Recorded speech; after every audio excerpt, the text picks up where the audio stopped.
4 కోట్ల మంది తెలంగాణ ప్రజల సాక్షిగా చెప్పేది ఈ 70 లక్షల మంది రైతులను ఖచ్చితంగా ఈ ముఖ్యమంత్రి వెన్నుపోటు పొడిచిండు. మాయ మాటలతోని మభ్యపెట్టి తడిగుడ్డతో గొంతు కోసిండు.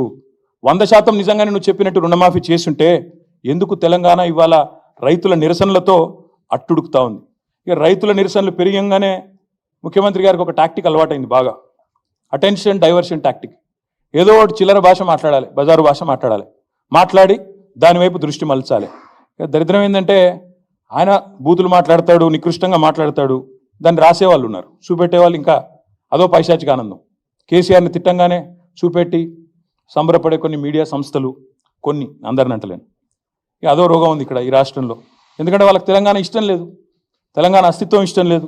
కాబట్టి సహజంగా కేసీఆర్ని తిడితే సంకలు గుద్దుకుంటూ అరే బాగా తిట్టిండు అని సంబరపడే కొంతమంది సన్నాసులు ఎవరైతే ఉన్నారో వాళ్ళకి నేను చెప్తా ఉన్నా, మేము అటెన్షన్ డైవర్ట్ కాం, మేము బరాబర్ రైతులతోనే ఉంటాం.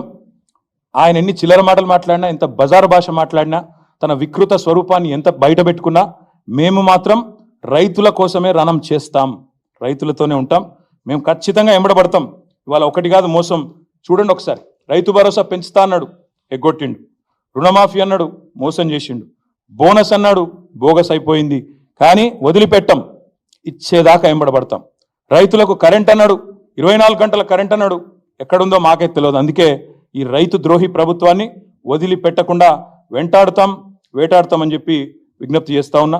అందుకే రేపటి నుంచి మా పోరాటం రేపు మొదట అడిగే డెడ్ లైన్లు మారుస్తూ ఉన్నారు, హెడ్ లైన్లను మేనేజ్ చేస్తూ ఉన్నారు. మాకు అర్థమవుతా ఉంది, రైతులకు కూడా అర్థమవుతా ఉంది. హెడ్ లైన్ మేనేజ్మెంటు, ఆస్ట్రేలియా పర్యటనలు మేము కూడా చూస్తున్నాం, రైతులు కూడా చూస్తూ ఉన్నారు. కాబట్టే నేను చెప్పేది, ఖచ్చితంగా ఈ ప్రభుత్వం ఏదైతే తేదీ చెప్పిందో 15 ఆగస్టు అని, మాఫీ చేయనందుకు మాఫీ మాంగో, కిసానోసే మాఫీ మాంగో పెళ్ళే చేయలేదు, చేతగానోళ్ళం సన్నాసం నుంచి ఒప్పుకోకపోతే, మీరు ఇచ్చిన మాట గనక నిలబెట్టుకోకపోతే వదిలిపెట్టం, వేటాడతాం.